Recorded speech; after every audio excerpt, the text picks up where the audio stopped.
Salam alaikum. Et donc, on va commencer ce deuxième chapitre de la matière problèmes économiques et sociaux,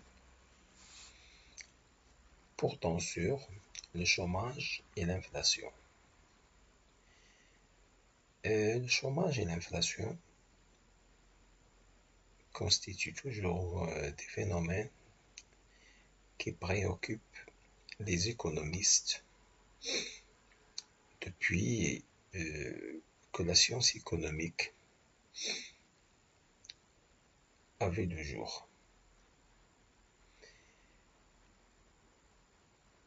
Et le chômage et l'inflation semblent deux phénomènes inextricablement liés. Pourquoi? Parce que les politiques publiques visant à réduire le chômage se trouvent parfois confrontées avec le problème de l'inflation et vice-versa. C'est le phénomène de conflit d'objectifs que nous avons déjà évoqué dans le cadre du carré magique de Caldor. Donc, dans ce cas, il faut que les politiques publiques font en sorte de ne pas résoudre un problème au détriment d'un autre. Euh, donc, c'est dans ce sens que toute politique de lutte contre le chômage ne va pas sans affecter le niveau général des prix et inversement. C'est dans ce sens qu'il faut noter qu'un taux d'inflation est parfois souhaitable, parce que un niveau d'inflation permet quand même de réduire le chômage.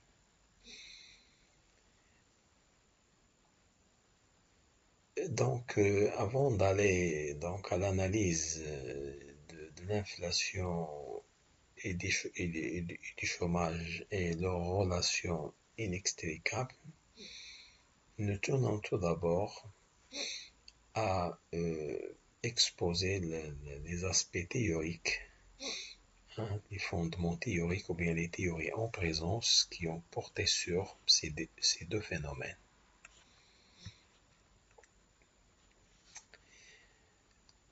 C'est quoi le chômage? Un chômeur, c'est toute personne déclarant être dépourvu d'emploi, qui ne trouve pas, qui sont sans emploi et qui est disponible à travailler, c'est-à-dire qui cherche un emploi. Autrement dit, celui qui est sans emploi et qui ne cherche pas un emploi, ce n'est pas un chômeur. Pour comptabiliser chômeur, il faut que tu sois sans emploi, mais que tu cherches un emploi. Ça, c'est une condition sine qua non. Le taux de chômage à quoi est égal? Le taux de chômage, c'est le rapport entre le nombre de chômeurs et la population active.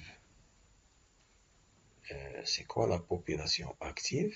Bien sûr, c'est l'ensemble des individus qui se trouvent dans l'âge d'exercer un travail rémunéré.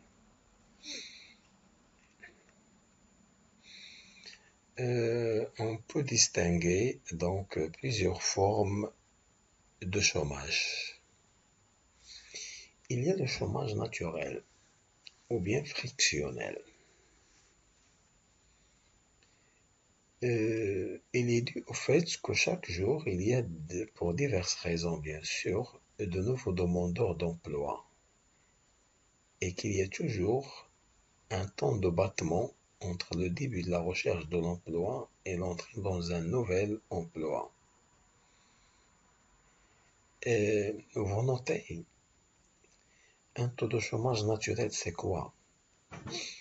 Lorsqu'on parle d'un taux de chômage naturel, ça veut dire que dans toute économie, n'importe quelle économie, il y a un taux de chômage naturel qui est dû à quoi? Qui est dû à plusieurs facteurs. Soit la structure de l'économie, soit les institutions, soit la nature du marché de travail. Est-ce qu'il y a rigidité? Est-ce qu'il y a flexibilité? Par exemple, lorsque j'adopte un SMIC, lorsque j'adopte le SMIC مثلا égale 2000 ou bien 3000 dirhams. Alors je peux créer le chômage avec le SMIC. Lorsque le salaire minimum d'insertion garantie SMIC, ça veut dire que toute entreprise ne doit pas donner un salaire inférieur au SMIC. Mais il y a des gens qui veulent travailler avec un salaire inférieur au SMIC. Donc tu empêches donc les gens de travailler. Donc tu crées le chômage. Voilà un facteur institutionnel qui est en relation avec le marché du travail. Donc chaque économie qui connaît un taux de chômage naturel, il est dû à plusieurs facteurs. Donc autrement dit, vous notez, il n'y a pas un taux de chômage égal à zéro dans le monde. Pourquoi? De par la structure des économies et la structure des entreprises, les institutions, le marché du travail, la loi régissant le marché du travail. Donc, énormément de choses font que dans toute économie, il y a un taux de chômage naturel. Donc, le taux de chômage, ça reste un taux qui fluctue au-dessus de ce taux de chômage naturel. Si le taux de chômage naturel, par exemple, il est de 2 ou bien 3%, alors on dit, donc, on travaille donc toujours à avoir un taux de chômage qui est proche, mais jamais un taux de chômage égal à zéro, ça n'existe pas. Il y a le chômage conjoncturel. Conjoncturel, d'Alfi, ou keynésien. Il correspond à un ralentissement de l'activité économique. Alors, parfois, toutes les économies peuvent connaître la situation de ralentissement de la machine économique. Il peut arriver que la machine économique se ralentit pour plusieurs raisons. Alors, dans ce cas, lorsqu'il y a donc un marasme économique ou bien une crise conjoncturelle, les entreprises, qu'est-ce qu'ils font? Ils licencient les travailleurs, ils libèrent les travailleurs, bien sûr, pour adapter leur capacité de production à la situation conjoncturelle vécue par l'économie. Mais une fois, bien sûr, que la reprise économique est là, bien sûr, les entreprises commencent à embaucher pour rétablir, bien sûr, ou bien pour s'adapter à la nouvelle situation économique. Le chômage structurel, alors il est dû généralement à une inadéquation entre l'offre et la demande. L'inadéquation, elle est due généralement à ce que le marché du travail n'absorbe pas la main-d'œuvre qui est là pour plusieurs raisons, soit que les profils demandés n'existent pas dans le marché, donc il n'y a pas une adaptation. Donc l'évolution des qualifications due aux évolutions techniques conduit à rendre inemployable une partie de la population. Alors ça veut dire quoi? Ça veut dire au fur et à mesure que les structures organisationnelles des entreprises se développent, au fur et à mesure, bien sûr, que les technologies avancent au sein de l'entreprise commence à demander des profils qui parfois n'existent pas sur le marché. Donc, ce qui crée un déséquilibre entre l'offre et la demande. c'est ce qui crée bien sûr ce qu'on appelle un chômage structurel. Il y a le chômage technique. Le chômage technique, ou bien certains l'appellent aussi chômage partiel, c'est une situation dans laquelle les salariés d'une entreprise subissent une baisse d'activité au-dessous de l'horaire légal de travail, du fait d'une réduction temporaire de l'activité. Par exemple, au lieu de travailler 8 heures ou bien 6 heures, l'entreprise fait travailler donc les salariés seulement 4 heures, ou bien 2 heures, ou bien 3 heures, ou bien 5 heures. Euh, Ceci est dû à la réduction de l'activité économique au sein de l'entreprise. Mais ça reste toujours les causes de ce chômage technique sont dues à euh, des conjonctures défavorables pour l'entreprise. Ou bien qu'en entreprise, il y a certaines entreprises qui entrent dans ce qu'on appelle des restructurations. Hein? Euh, Restructuration organisationnelle ou bien les entreprises qui peuvent entrer en alliance stratégique avec d'autres entreprises ou bien l'entreprise qui pense être absorbée par une autre entreprise. Alors, les phénomènes de restructuration sont de nature, par exemple, à mettre les salariés dans une situation de chômage technique. Le chômage saisonnier, le chômage saisonnier, c'est un chômage qui concerne certaines branches euh, dont l'activité varie sensiblement selon les périodes de l'année. Enfin, par exemple, euh, si le HCP, le commissariat au plan, fait un recensement. Si le recensement se fait, par exemple, dans une période de bonne campagne agricole, et plus particulièrement le moment où le- le- la population active de la zone rurale se trouve en activité, alors là, c'est une saison d'activité. Alors les gens qui travaillent pendant cette période, on ne va pas les comptabiliser des chômeurs. À l'inverse, si le recensement se fait dans une période où la population active rurale ne travaille pas, et ça coïncide avec une saison où la population active rurale ne travaille pas, alors là, on va les comptabiliser comme des chômeurs. Donc, selon les saisons.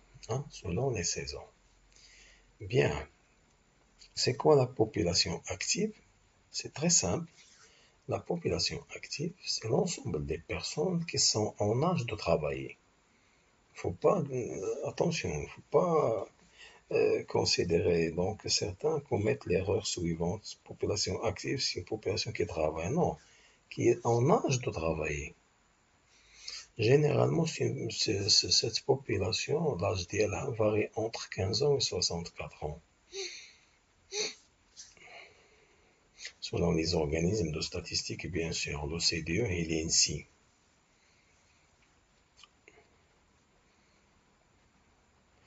Et,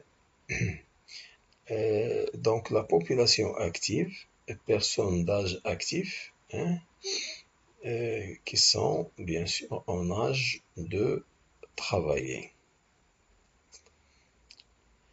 Et bien sûr, ils sont à la recherche de l'emploi.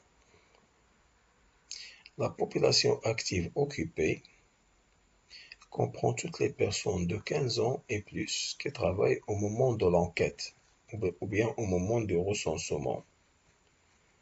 Alors, le recensement, lorsqu'on fait le recensement, le ministère ou bien le HCP fait le recensement, donc les personnes de la population active euh, sont en activité, travaillent cette fois-ci, hein, Alors, on les appelle population active occupée. لأن الوقت فاش درنا الريسونسمون كيخدموا هما يترافاي. Qu'ils soient salariés, qu'ils soient à leur compte ou qu'elles aident un membre de leur famille dans son travail. C'est ma population active occupée. J'ai le recensement, le garage, mais à ton père, tu l'aides. Alors, c'est ma population active occupée. J'ai le recensement, alors, attention, le recensement,